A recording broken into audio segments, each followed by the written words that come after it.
Hajar Dewantara, nilai-nilai seorang guru penggerak dan peran guru penggerak, serta visi, dan terakhir adalah budaya positif. Karena di budaya positif ini adalah materi yang paling terakhir. Jadi budaya positif. Jadi di sini kenapa kita ambil hanya tema budaya positif saja?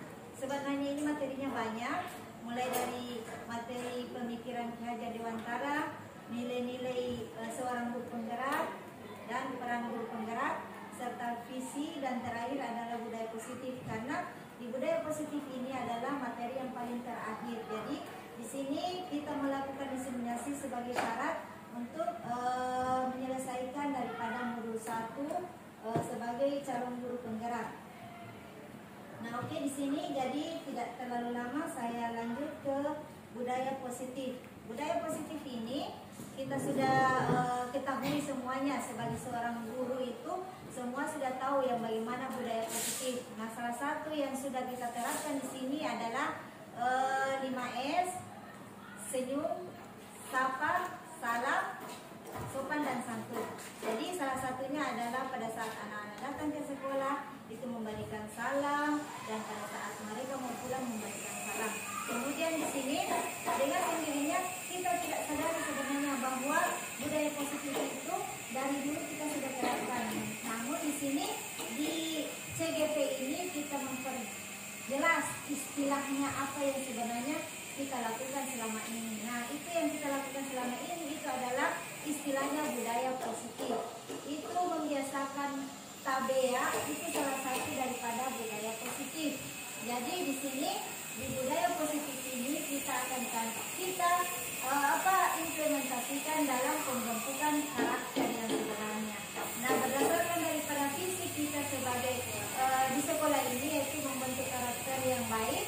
Nah, disinilah implementasi daripada budaya positif untuk menerapkan daripada visi yang kita sudah susun. Nah, di budaya positif ini ada kebutuhan dasar manusia. Nah, bagaimana kita menerapkan budaya positif itu tanpa kita memahami bagaimana itu kebutuhan dasar manusia? Karena kalau kita tidak pahami kebutuhan dasar manusia ini, maka lingkungan sekolah itu tidak kondusif, ya. Jadi di dalamnya itu ada istilahnya teacher center.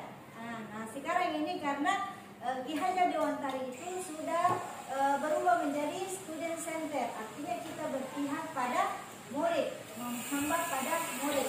Apapun kelakuan yang dilakukan oleh seorang guru itu semua itu berpihak pada murid. Nah, di sini adapun menurut Ki Hajar Dewantara itu kita guru itu sebagai petani dan sekolah ini sebagai kebun, ya. Jadi itu pemikiran daripada Ki Hajar Dewantara untuk merubah mindsetnya kita sebagai seorang guru dari teacher center menjadi student center.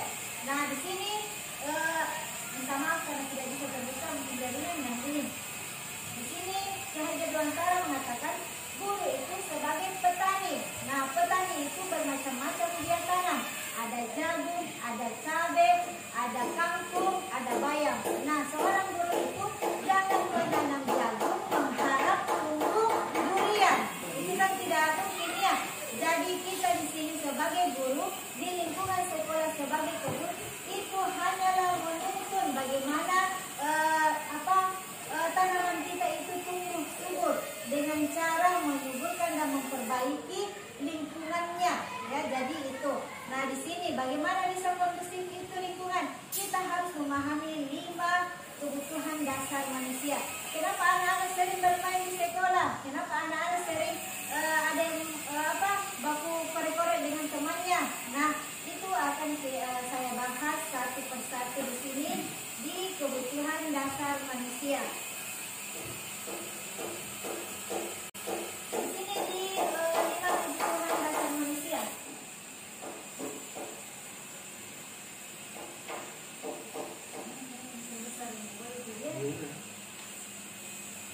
Saya bacakan saja. Ya, jadi di sini 5 kebutuhan dasar manusia. Yang pertama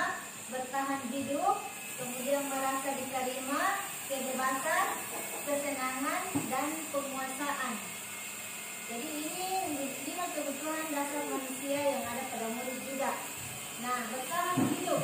Di sini bertahan hidup itu bersifat fisiologis. Jadi makanan, kesehatan, tempat tinggal, rasa nyaman dan aman. Dan itu adalah kebutuhan dasar yang dimiliki oleh murid. Bagaimana itu murid dia merasa nyaman di lingkungan sekolahnya, dan bagaimana itu murid merasa aman di lingkungan sekolahnya.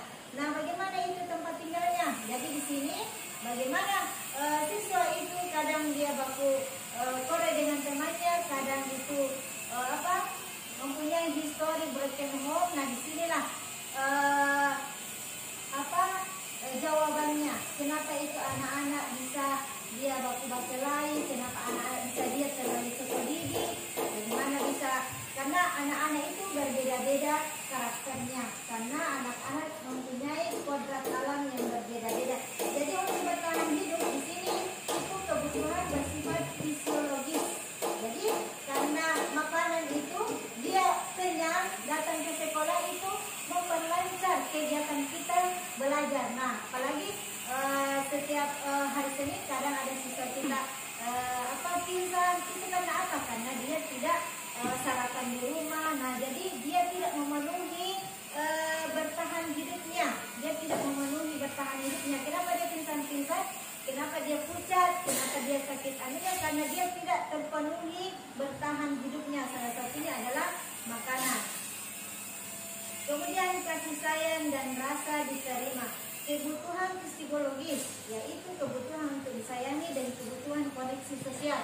Kenapa bisa itu siswa kita, salah satunya anak walinya saya itu, misalnya steril, ya, sering cukodidi atau apa, itu sebenarnya adalah implementasinya dia untuk memenuhi kebutuhan rasa diterimanya dan rasa kasih sayang, karena dia mencari perhatian, ya, dia sebenarnya nanti lewat jalan itu baru mencari dapat perhatian dari temannya kah atau dari gurunya.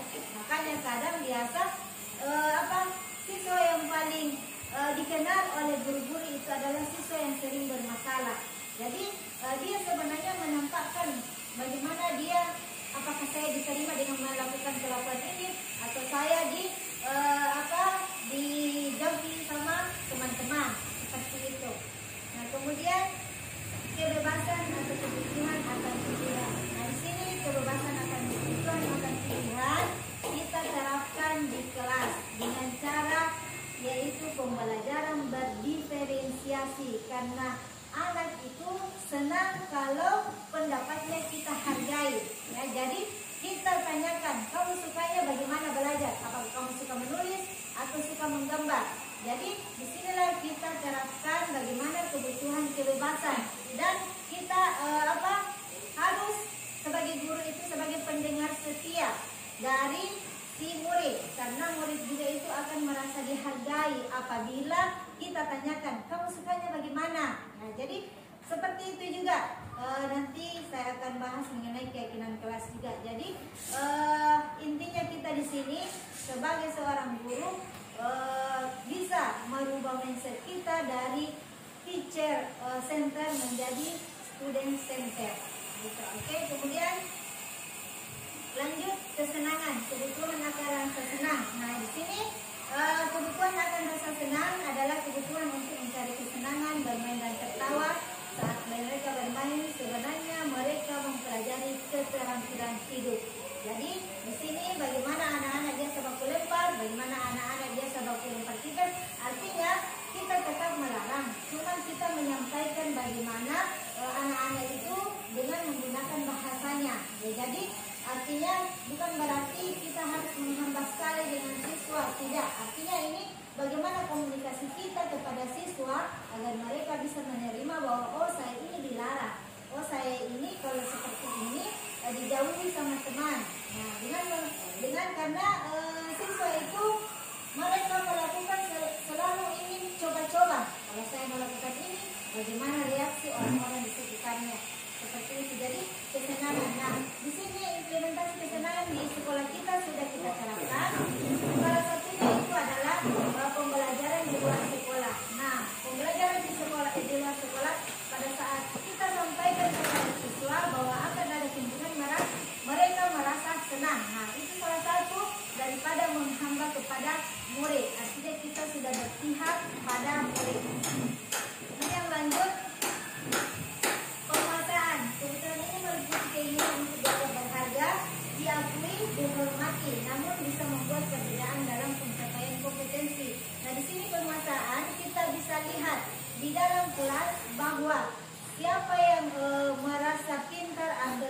temannya itu dengan sendirinya dia merasa akan berkuasa.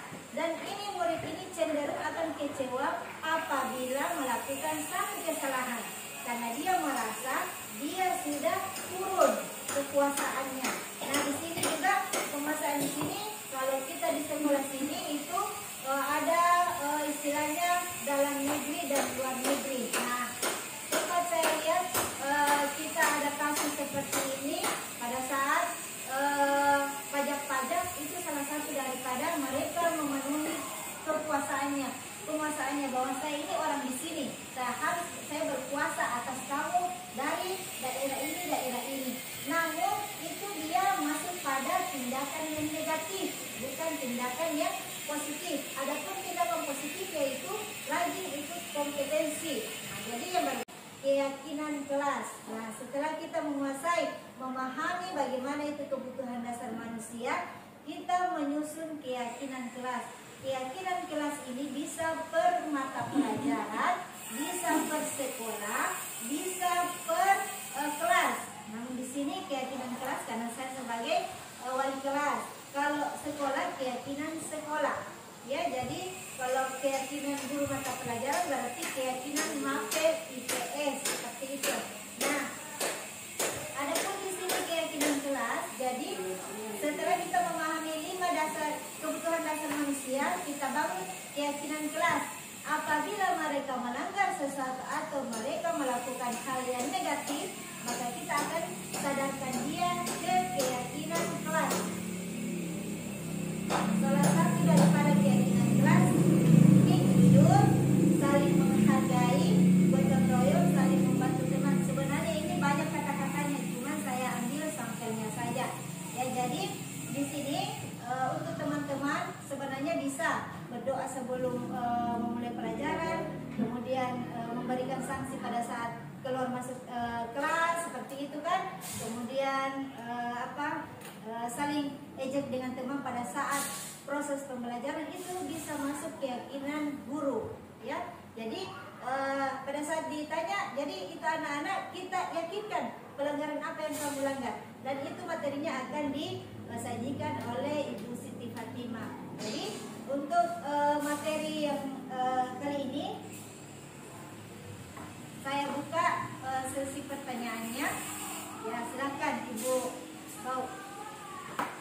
Terima kasih atas kesempatan yang diberikan kepada saya. Pertanyaan saya, bagaimana cara sebagai seorang pendidik untuk memenuhi kebutuhan dasar manusia, kebutuhan dasar murid pada kebutuhan kesenangan? Oke, terima kasih banyak atas pertanyaannya. Ada lagi?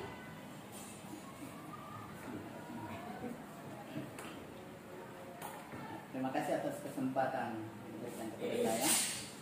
Tadi sudah dijelaskan tentang kebutuhan dasar manusia. Nah, yang saya belum kurang paham di sini yaitu tentang implementasi atau penerapan. Jadi pertanyaan saya, bagaimana implementasi di sekolah untuk memenuhi kebutuhan murid agar dapat bertahan hidup? Nah, itu pertanyaan saya. Jadi terima kasih banyak atas pertanyaan dari teman-teman. Bismillahirrahmanirrahim. Saya akan menjawab pertanyaan dari Ibu Bau, bagaimana cara kita memenuhi kebutuhan dasar kesenangan pada anak. Jadi salah satunya tadi itu bagaimana kita memberikan kesenangan kepada anak dengan cara pembelajaran di luar sekolah, karena si anak itu akan merasa ada hal baru daripada di lingkungan sekolah. Jadi itu salah satu cara kita di sekolah dalam memenuhi kesenangan pada anak. Terima kasih. Kemudian untuk pertanyaan Pak Jafari, bagaimana cara kita mengimplementasikan cara bertahan hidup? Nah, cara bertahan hidup bagaimana kita mengimplementasikan dengan cara salah satunya menyediakan kantin di sekolah. Itu salah satunya bertahan hidup dari segi makanan. Nah, kemudian dari segi kenyamanan kita ada peraturan di sekolah bahwa yang bawa motor itu harus diparkir di dalam, ya, itu dari aman. Kemudian dari kenyamanan artinya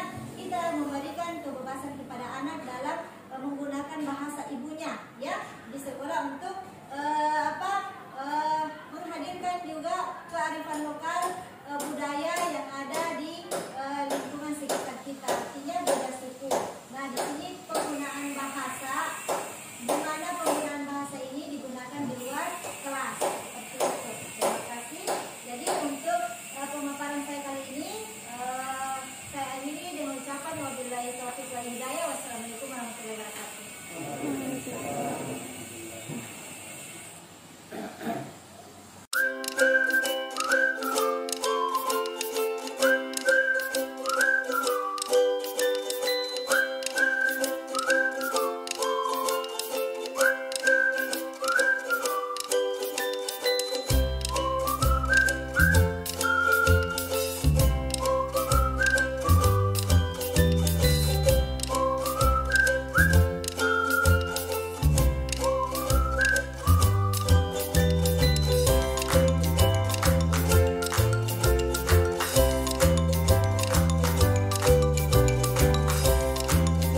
أشهد أن لا إله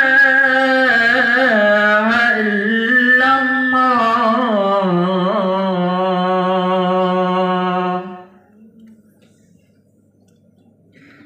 أشهد أن محمد رسول الله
Ibu dengar kamu sering terlambat ke sekolah, apakah itu benar?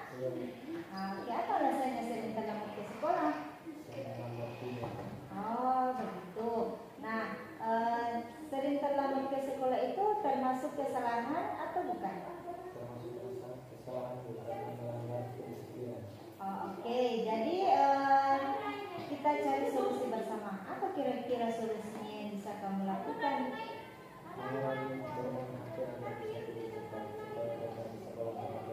Oke, bagus kalau begitu, usaha nanti. Nah, sekarang sering terlambat datang ke sekolah itu apa sesuai dengan keyakinan kelas yang kamu yakini di kelas? Keyakinan kelas apa yang kamu langgar?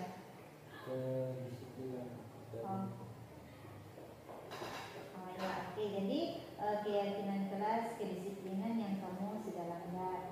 Oke. Nah, sekarang saya tidak akan mengulangi kesalahan saya. Oke. Jadi berikutnya jangan lakukan lagi ya. Berikutnya sudah rajin dan tepat waktu datang ke sekolah ya. Oke. Silakan kembali ke kelasnya. Warahmatullahi wabarakatuh. Perkenalkan, nama saya Suryan Nurman. Saya senang diajak berdiskusi dengan ibu muslimat untuk menemukan solusi agar tidak lagi terlambat datang ke sekolah. Assalamualaikum warahmatullahi wabarakatuh.